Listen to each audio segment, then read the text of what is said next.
Hey man, Hey, Sean, what's up? not much. How you doing? Good, really good. Smile, empty soul. Um, Tell me, when you started about 1998, did you consider the band a high school band or a town band or whatever? I mean, we were in high school, Right, uh, but I mean, I was living in Southern California in Santa Clarita, which is northern LA County, and um, we were, from the get-go, we were doing shows in Hollywood on Sunset Boulevard. We always played more down in Hollywood than we ever did in Santa Clarita. So we didn't really consider ourselves to be like, a hometown band or a local Santa Clarita band. right. Well, when you were playing in California, wasn't like glam about the time glam was kind of not at its height, but still around? Not really. No. No. I mean, this was the late 90s. Huh? Um, when we were playing the Sunset Strip scene, um, there were still bands like System of a Down and Snot and Static X and a bunch of those bands kind of like just then getting signed and coming out of that scene. So there's the glam thing had been gone for quite a while.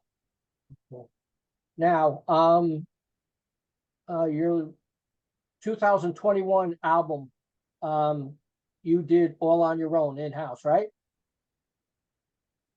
I've done every album since 2017 and on has been done completely on my own and in house. I produce and I release the albums or EPs or singles or whatever on my own label, and everything's just been me doing everything on my own for a lot of years. Now, your latest video, tell me a little bit about that. Um, Savior is our new single that just came out. We shot a music video for it in St. Louis, Missouri, a couple months ago with my good friend JT Ibanez, who's an awesome video director. He's been doing all of our videos for probably the last 7 years or so, Right. and it was great. It's a kind of a simple shoot. Um, not like some huge plot or anything like that, but it's aesthetically very cool, and I really dig the vibe that was created. Yeah, that's a phenomenal track. I mean, I must have listened to it 50 times already. Again this morning. That's why I was let my wife hear it. And oh, I like that. So like, it was Oh, very impressive. I really enjoyed it. Really enjoyed it, you know. thank you. I appreciate that. Tell your wife I said thank you as well.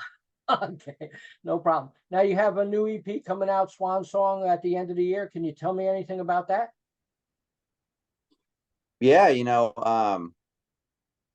I think that the EP turned out really cool. It's got a lot of songs on it that I'm very happy with, and sonically I love the way it sounds.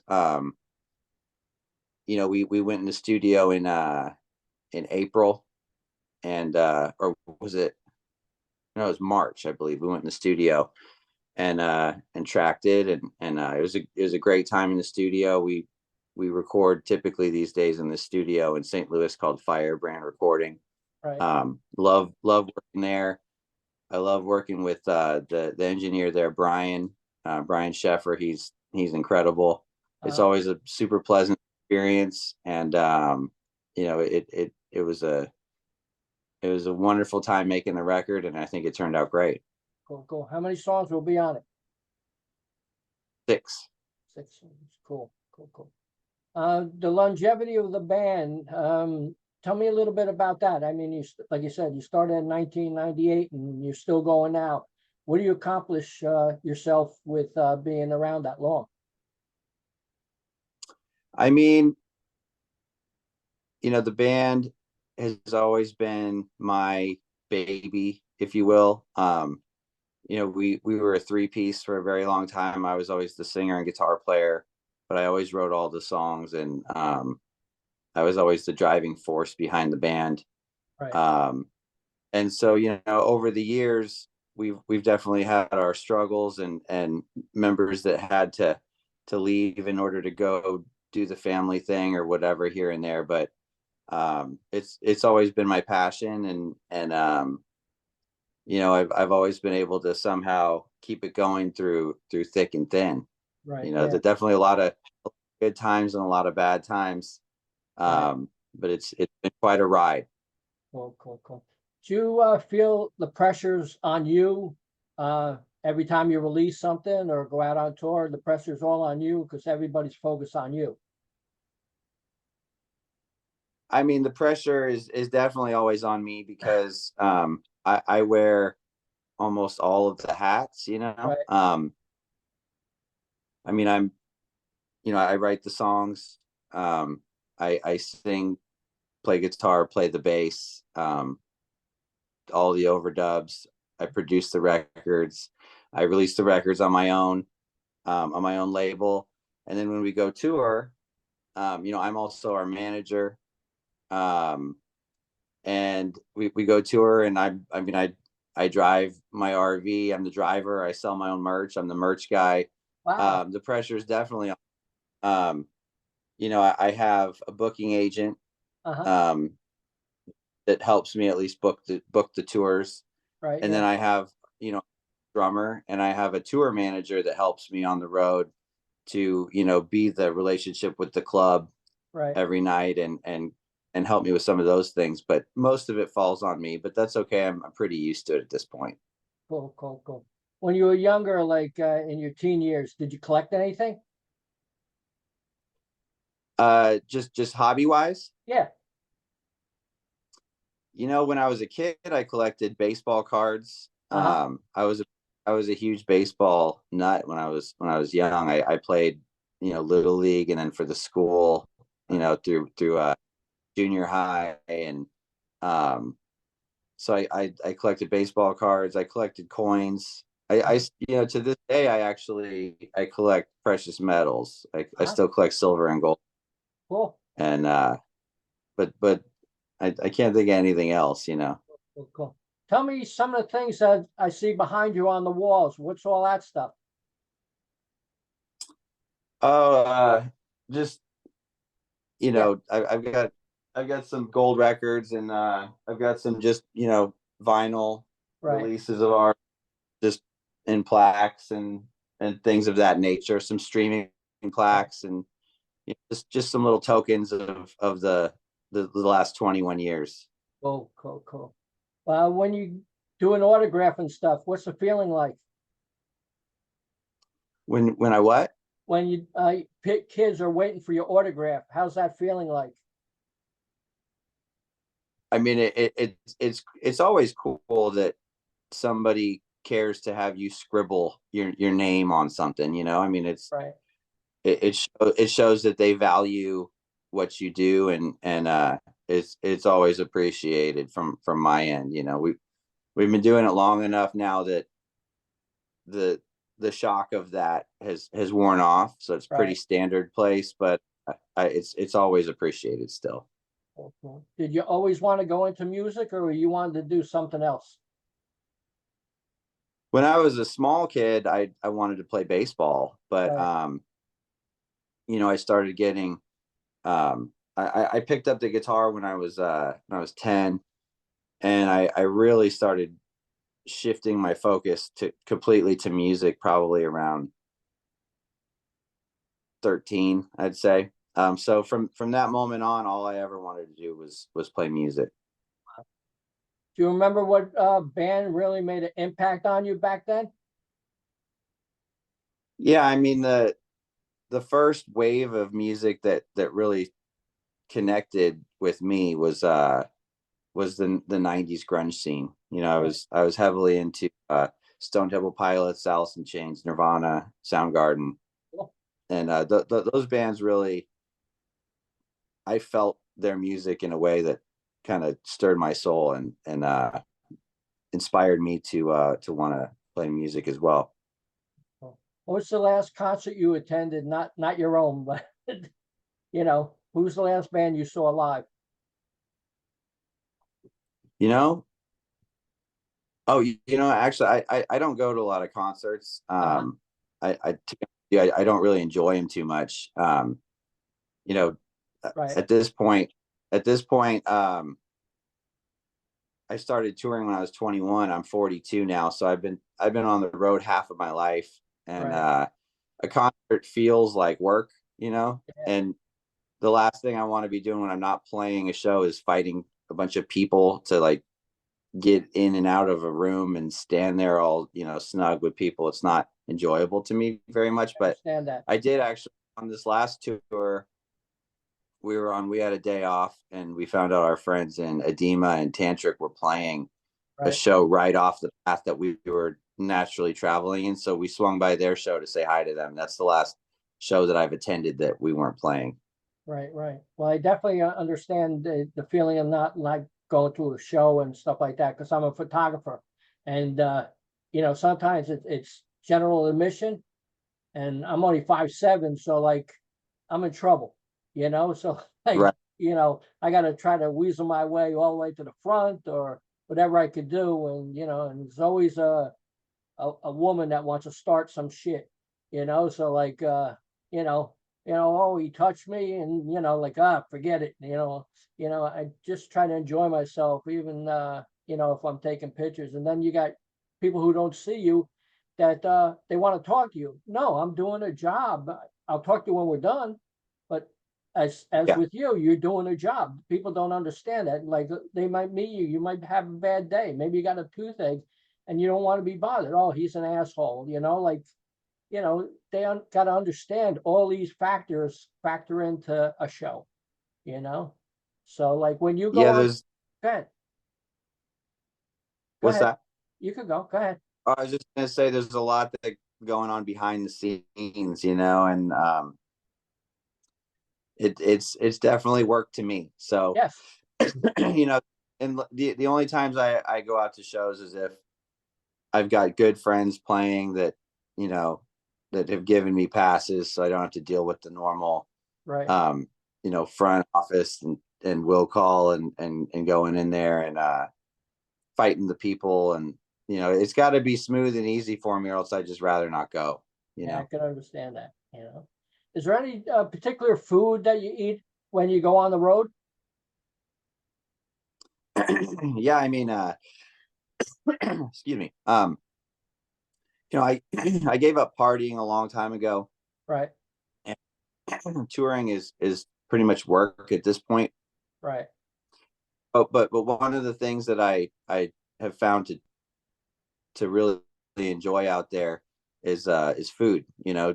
Getting to travel the way we do, you get the opportunity to eat at a lot of incredible restaurants, and so that's one of the things that we actually do frequently is seek out the best food available in whatever place that we're in. So if we're down in the South, we're going to get, awesome barbecue, or we're going to get amazing fried catfish somewhere, or, if we're up in New England, we're going to try to get some lobster and clam chowder. And Right. so we really just, we do a lot of research and look into different areas and what restaurants are phenomenal there. And we go try them out. Cool, cool, cool. What's your feeling about like vinyl making a resurgence?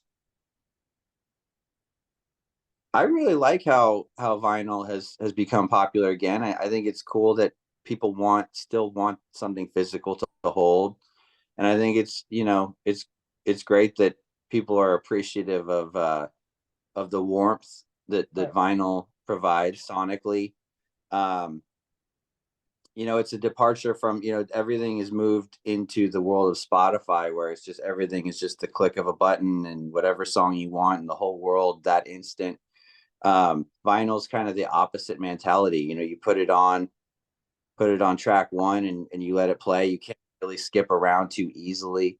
right. um so I dig it. I think it's cool, and I hope it keeps going in that direction, because there's still something wonderful and magical about that. Yeah, I feel the same, you know. And what's your feeling about downloads? I mean, by downloads, do you mean like streaming as Yeah, well? yeah, Yeah, Yes, I mean, I think just like with any technology, there are definitely pros and cons. You know, it's I think it's great that people can instantly access your new song worldwide, you know, at right, the click of a button.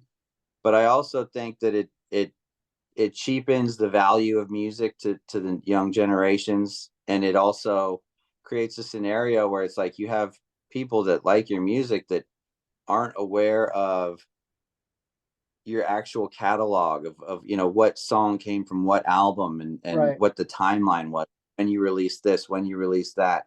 And then there's also people that have never listened to an entire album of yours top to bottom. They've heard this song, they've heard that song and whatever, but they don't ever, you know, take a piece of music that you worked so hard to create and put the record on and listen, you know, top to bottom in the order that you intended, looking at the artwork that you created to accompany that music. And so there's a bit of artistry lost in that. right. Wow. Oh, cool. Do you do also the album covers, or you have a graphic artist come in, or how's the covers work? Do you do it? There's I have a friend named Chris Sahenik, who's an amazing artist Huh? in a traditional sense, but also an amazing graphic artist. And Right. I've worked with him on every release since 2006's Vultures. Uh-huh. And either he draws the cover or creates the cover based on my concepts, Right. or I will draw or paint the cover and send it to him, and then he will put that into the layout and do the whole layout. Cool. Um, so I always work with him. Sometimes I draw or paint the album covers, but sometimes he's a much better artist than I am. So sometimes I come up with a concept that's outside of my abilities as an Right. artist, and Uh-huh. I know that he will knock it out of the park. So I'll go to him with the concept. He knocks it out of the park. Sometimes I have painted or drawn something that I think is great, and I'm like, that would be perfect to accompany this music. Right. And so I'll go with my art. So it's kind of a mix of both. Cool. Cool. Cool. Now your tour just ended. You going back out on tour? Yeah, on July 19th we leave for about 6 weeks. Um excuse me, I got a frog in my throat. We're doing a tour that is kind of like a hodgepodge. There's a lot of festivals in there. There's some there's some dates where we're supporting Head PE. There's a couple of dates with Raw. There's a date with Nonpoint, Taproot, and Head PE. There's a date with Hinder. It's kind of a strange tour in that it's not uniform all the way through, but a lot of great shows and a pretty long tour at 6 weeks. So we're looking forward to it. Cool. Cool. Tell me a little bit about the label TLG. So as I was telling you a minute ago, I've been releasing all of my music completely independently on my Right. own 2017. Um, but with this Swan Song release, an old friend of mine, Denny Sanders, who I had actually worked with many years ago to release my Consciousness album in 2009. Right. Um, he hit me up. He had this label. He has this label now, and asked if I'd be interested in releasing my next release through him. Right. And we talked about some ideas and the way it would all go down, and it seemed like a good situation. So this is the first time we're going to be releasing something through a label in many years. But like I said, I've worked with Denny before, and so far so good. He's doing a great job. Cool. Cool. Now back to the video again. Do you enjoy making the videos? Uh-huh. Sometimes they can be fun, and sometimes they can be um, work. You know, Uh-huh. it just depends on the particular shoot. You know how hot it is in a warehouse that you're shooting, and you know what time of year it is, and so there's a lot of variables and factors that play into whether it's enjoyable or not. But for the Right. most part, working with JT Ibanez, um, has been a great experience. He's my favorite director to work with. We've been friends for a long time, and he's very fast. Right. It's incredible. Uh-huh. We can get in there and knock out a video in half a day easily with Wow. him. Good, good. And so he, it's not a painful process with him, and I really appreciate that. Right. Will there be a second video from Swan Song? I'm not sure how we're gonna do the next song. Our plan is to release a new song every 6 weeks, Right. which is kind of the modern day way to get as much traction as possible from your release. If you Right. just flop out EP all at once, you're going to get less bang for your buck than if you put out one song at a time and space them out. Right. So we just released this song last week, the Savior song, and Danny and I have yet to sit down and schedule out the next release, choose the song, and determine whether we're going to do a video or a lyric video or what kind of visual accompaniment there will be. But there's always the chance, and we'll just have to see. But either way, we'll probably have another song releasing in late July, I would assume. Cool, cool, cool. Do you read any of the posts that are attached to the video on YouTube, what they say about it? Comments? Yeah, comments, yeah. Sometimes I do, but I mean, It's amazing. I'm telling you, it's amazing. I was reading them all, like therapeutic for me. It helped me in life and this, and you got to read them. They're excellent. well, I'm definitely, I've read enough in the past. I know that, a lot of our fans give us a lot of credit for helping them in some way or another, and I always appreciate that. It's the highest compliment I think you could get as an artist creating a product for people to check out, is that it helped them in some way, and that's always great to hear. I always appreciate that. Right, yeah, well, it was very impressive, and there's a lot of comments, so Awesome. congratulations That's on great. that. Thank you. When will the release come out? Swan Song. What's that? When will Swan Song get released, the EP?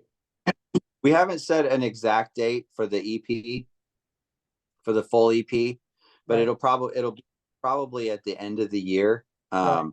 or at the very latest the beginning of next year. It's just going to depend on, like I said, we want to release each song individually first leading up to it, and so it's just going to depend on if we can get all those songs out in an efficient manner, to get it out at the end of the year. Okay. And after this tour in July, what's the plans for the rest of the year? We come back in early September from that run, and then we go back out in mid-October with Trapped to do the West Coast. Cool, cool, cool, cool, cool. Well, Sean Danielsen, Smile Empty Soul, I appreciate the chat, and it was great, and I love the video, and I'm sure everybody else will. And thanks very much for the interview. Would you like to say anything to the fans out there? Just thanks for checking this interview out, and if you're interested, we got a ton of music out there, so just go type in Smile Empty Soul into whatever platform you consume music through, and a lot of stuff is there, so go check it out. Cool, cool. Thanks a lot, Sean. Thank you, man. Talk to you later. Sounds good. Appreciate you. Bye-bye.